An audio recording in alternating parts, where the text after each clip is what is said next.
my webcam.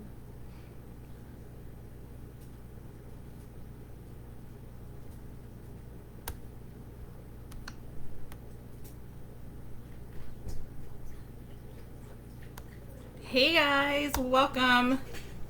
Sorry about the delay. I couldn't figure it out, and Beck's not here, so I didn't have a helper get me onto live. So this will be recorded, and then I'll make sure I keep it on the page so that way you guys can come and watch it whenever you need to. So I'm going to go ahead, since we're running late, and jump right into tonight's topic, which is what machine should I buy?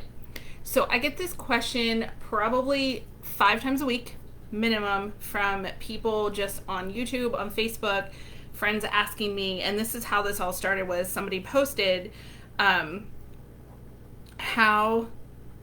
which machine they should get, and I wanted to make sure that they knew there were a lot of things you have to do and think about before you choose a machine. And the reason I say that is because I want you to get the most for your money, get the best deal for what you want it for, and actually use the machine that you get. So the first thing I want you guys to think about whenever you're looking to buy a new machine is your budget. So there are so many different cutting machines out there. There's, of course, our Cricut. There's Brother Scan and Cut, which that's what I originally started on, and that's a whole different machine. And there is the Solo, there's the Silhouette, there's like a whole bunch of different machines. If you Google cutting machines, a list of them will pull up. The main ones that I've worked with and I've seen other people work with are the Silhouette, the Cricut, and the Brother Scan and Cut. Now my Brother Scan and Cut I got back in 2018, and I think it was like $3.99, and it is a higher price point, and because of the capabilities that it has. So the first thing, like I said, is set a budget. Set a budget before you look at the price of machines, because you want to be realistic about what you can afford versus what you want, or what you don't want to look into machines and realize, okay, they're kind of pricey, my budget needs to be $400, when really your actual budget might only be $200. So you definitely want to set a budget beforehand, and then if you need to save, you can still do that. All right, so when you're budgeting for a machine, you need to budget for more than just the machine, because you need the mats, you need tools, you need all the accessories, you need the blanks, and you need any of the extras. So like we'll use the Cricut because you guys are familiar with that, with me using that.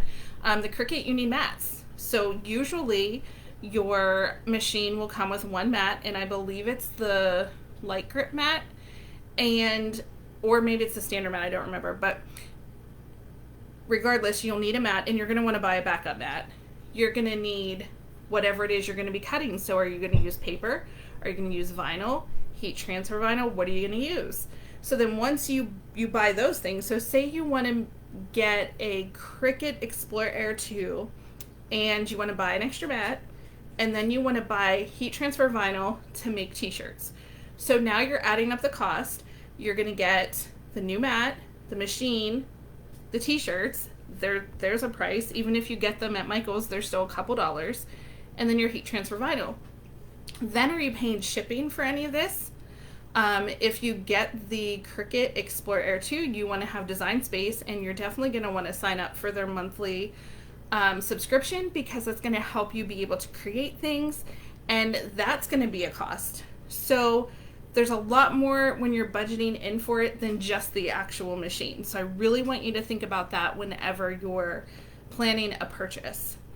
So the second thing you need to think about, so we have our first is our budget. Our second is what software or equipment do you need to actually run the program. So some machines have an operating system that only functions with certain devices. So I know with the Cricut, I can't use my Amazon touch screen thing. It looks like an iPad, but it's through Amazon. I can't use that for my Cricut. It didn't have the download available for me to use that on the Android device.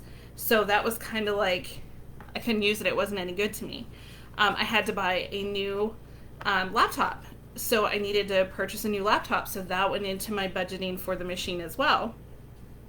Then I had to think about, okay, this operating system is what I'm running now with my software up to date with the machine that I'm purchasing? Is it too fast for the machine that I'm purchasing? I've seen people purchase things and say my machine runs so fast it's not capable of keeping up with my software system. So, and some machines only work with the software they provide.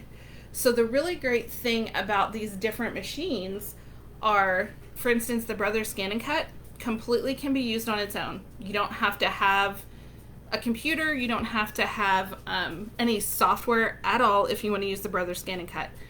Everything's built right into it. Now, they do have an online capabilities that you can go into their software that's free and you can use it, but you don't have to. You can just run the machine straight from out of the box.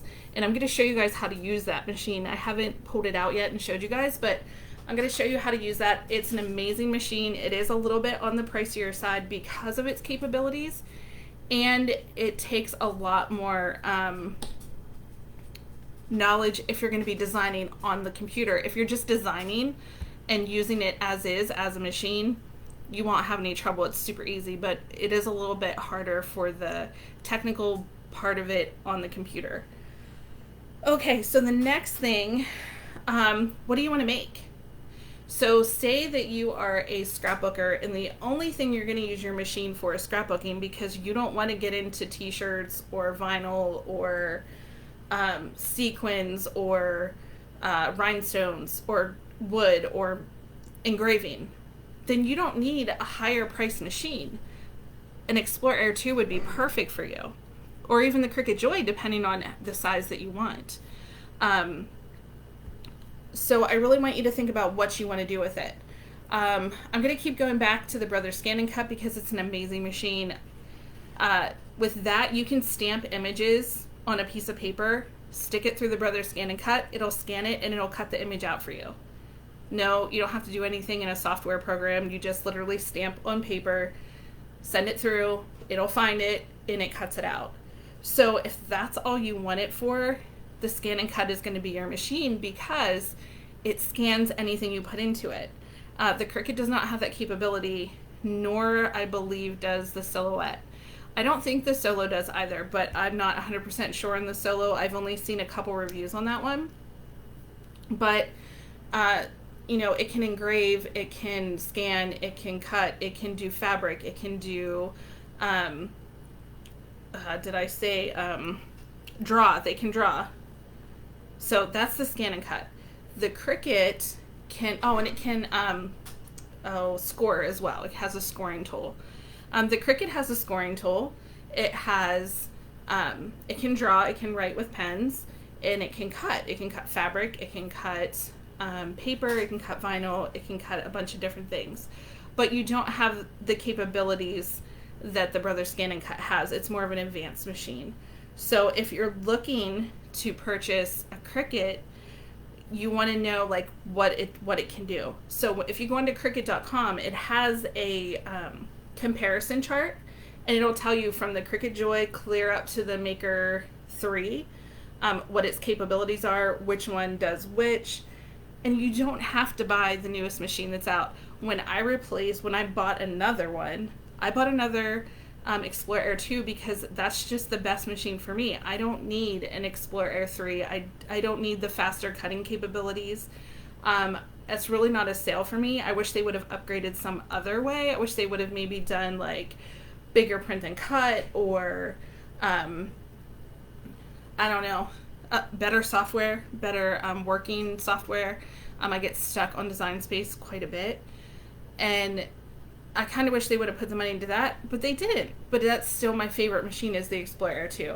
I have no need for engraving because my Brothers Scan and Cut does that. I have no need for cutting non-bonded fabric. My Brothers Scan and Cut does that.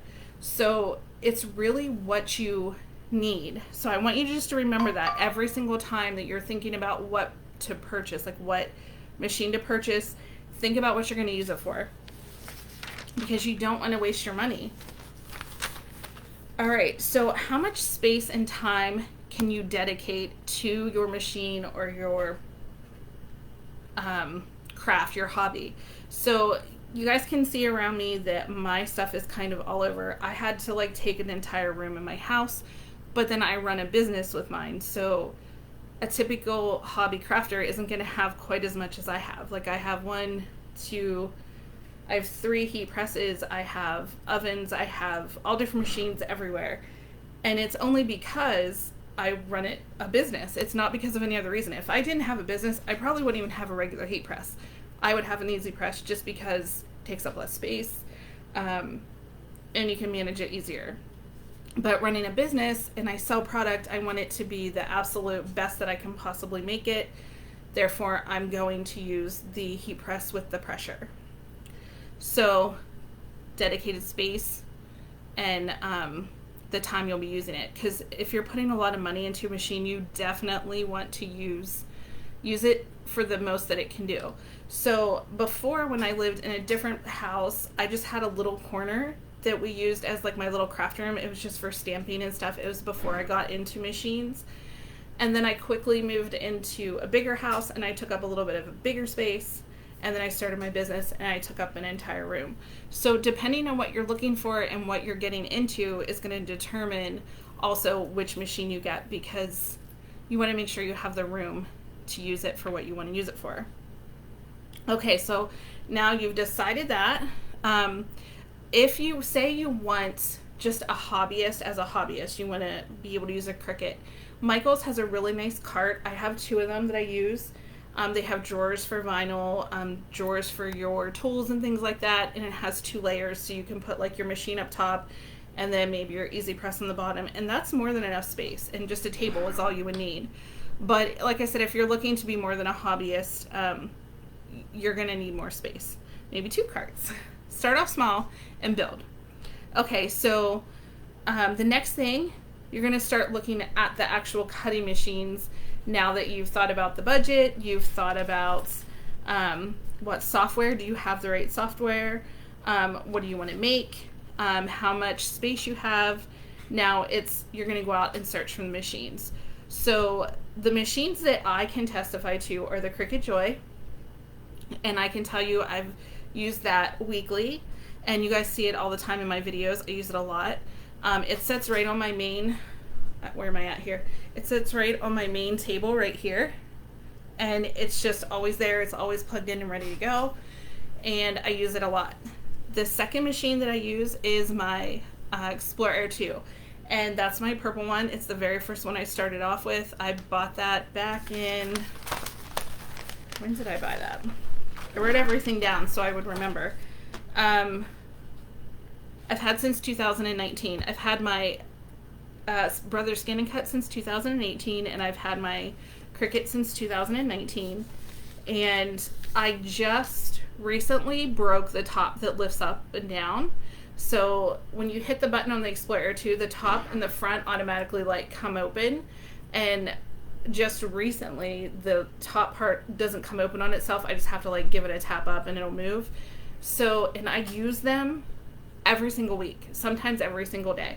So the machines hold up well. I dust the inside, I keep it cleaned out.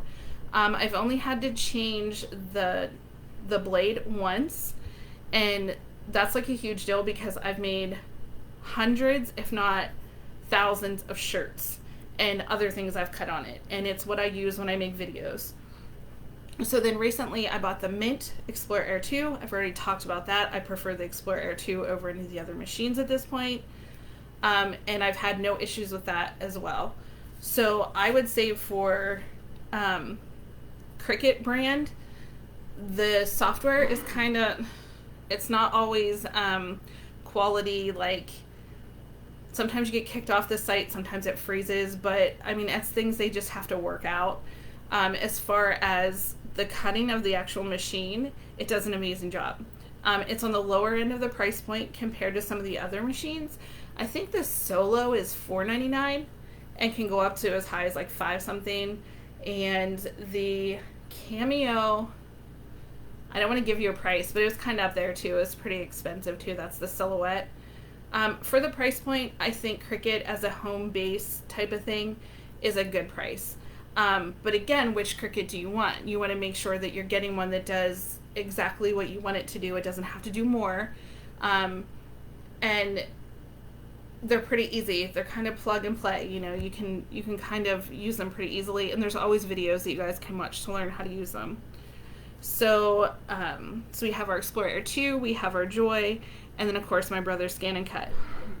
Software for the Brother Scan and Cut, tough. If you are not computer savvy at all, like at all, I wouldn't suggest getting that unless you're just going to use it as a standalone machine, which you guys will see when I do some videos. It's pretty awesome. It does do a lot of amazing things. Price point $2.99 to $4.99 depending on one, where you buy it, and two, how much you use it, in the manner of depending on what level you want to purchase on.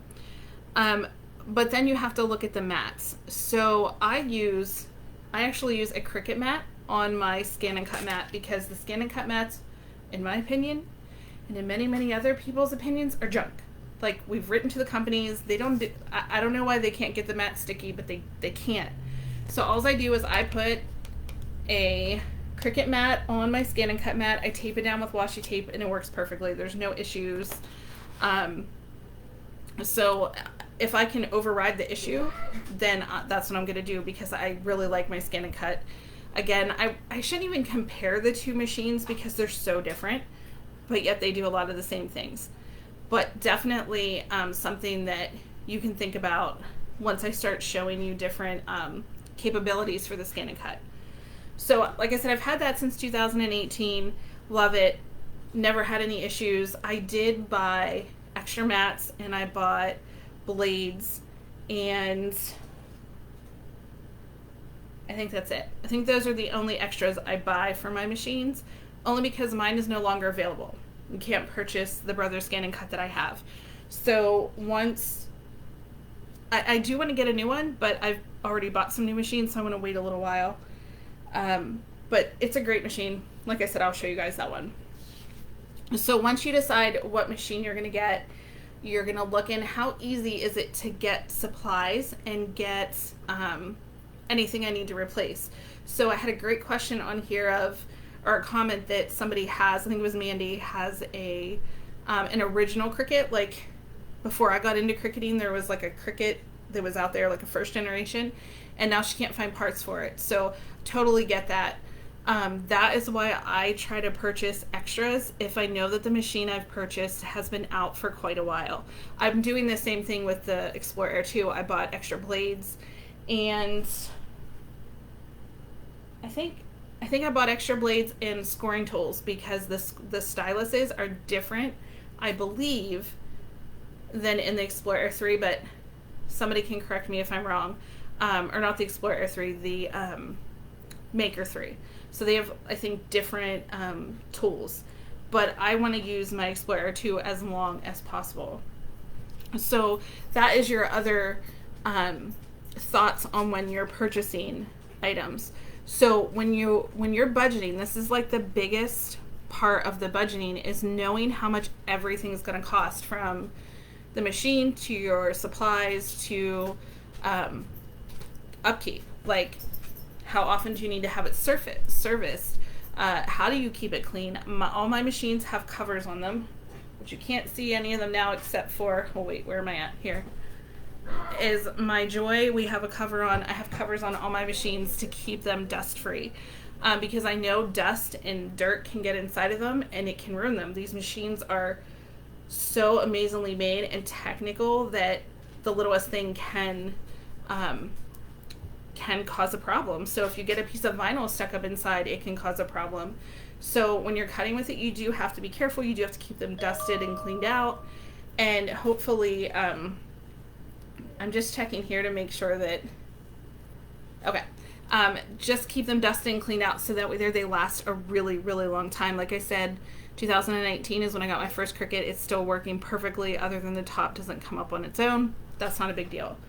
I think, hold on. Okay, so now that we've done that,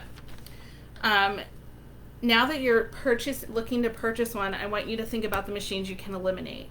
So we were on topic about creating, if you just wanted to do scrapbooking, you could go with the Cricut Joy. There's no reason to spend more money getting another machine if you just wanted to do one thing. There's no reason you would have to buy another machine. Maybe you want to make t-shirts and you want to do print and cut.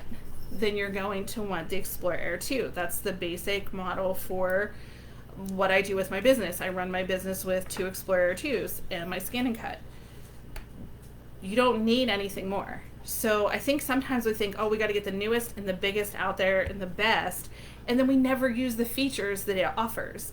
And that's okay. You don't have to use any of the other features, but if you're budgeting and you're being realistic with your budget, you don't need anything. Now, if your budget's the sky's the limit, go for the big one. Go for the newest, the best, whatever's out there. But if you just want to be a crafter, go with what you need, not necessarily what you think you need. So just plan it out. Be mindful whenever you're spending this money. This is not a inexpensive hobby. This hobby can get very expensive just buying vinyl alone. I mean, you go to Michael's, and if you're not buying it on sale, you could be paying $18 a roll, and you only get, 24 inches? That's quite a bit whenever you're adding everything up and you're making multiple shirts, and then maybe you want to start selling them. Then you need to look into, well, do I need 2 machines to help cut faster? And it's like crazy. Where's Brandy to rein me in? Are you here, Brandy? I don't see you. Okay, so now that you're able to kind of just think of the whirlwind of things I just told you, there's a lot in going into planning to get a machine. Don't just jump in because somebody said, oh, I have such and such machine, you have to get it. If this person's like a quilter and you're a paper crafter, you want 2 completely different machines. I want you to be mindful so that you can be able to enjoy your machine instead of buying it, spending a ton of money, and then realizing I don't even use it, or I only use part of it versus, I could have went with a less expensive machine and I could have bought a lot more things to go with it. So that's it, guys. I mean, I know that was a lot pretty quick, but that's what I have for you. I want you to get the machines that you love, and I want to be able to teach you how to use them. And I'll tell you, I have the software for Silhouette. Sorry. I have the software for Silhouette. I have the software for Brother Scan and Cut, and I have the software for Cricut. And I'm going to have to say Silhouette is the most advanced and the best with capabilities. I'm still learning how to use it. It does have a learning curve if you're not design friendly. I'm not a designer. I'm a creator, in my opinion. I create things. I don't design things because it's very hard for me. But I'm learning to use that software. And then the Brother Scan and Cut would be the next. It makes it a little bit easier, but I like using it just as a standalone machine. And then, of course, there's the Cricut, which it's kind of like goof-proof whenever you can just sign on to Design Space, pull up one of their designs and use it, or bring in an SVG file. So I hope this was helpful when you're thinking about what machine you should buy. And don't buy something you don't need, is what I'm telling you. Unless you can afford all of them, buy all of them. See which one you like best, take them out, all the other ones back. But yeah, so that's it, guys. Thank you so much for joining me. If you're watching this on the replay, thanks so much for watching. And tomorrow night, our plan is to go live at 5:45 right here in the studio. Brandy and Beck will be here, thankfully. It will be so much smoother when they're here. And yeah, that's it, guys. Thanks so much for watching. Bye.